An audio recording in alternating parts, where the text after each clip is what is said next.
Et les titres à midi et quart sur France Info. D'abord, cette information qui vient de nous parvenir. Un douanier tué ce matin à Saint-Jean-du-Var au cours d'une opération de police.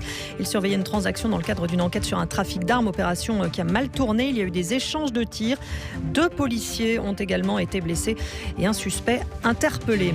C'est l'image du jour. François Hollande et David Cameron au Bataclan. Ils ont rendu hommage aux victimes des attentats. Le Premier ministre britannique est à Paris pour discuter de la mise en place d'une coalition internationale contre Daesh.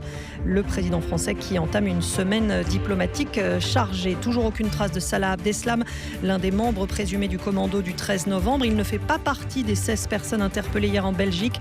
Aucune arme ni explosif n'ont été retrouvés lors des perquisitions. Bruxelles reste une ville morte, métro et école fermées pour le 3e jour consécutif. Sachez également que les premières funérailles des victimes de Paris et Saint-Denis ont lieu aujourd'hui. Au moins 8 personnes en garde à vue à Amiens. C'est en lien avec le blocage de l'A1 dans la Somme cet été. Des gens du voyage avaient barré l'autoroute dans les 2 sens pour obtenir la libération temporaire d'un détenu dont le père venait de mourir.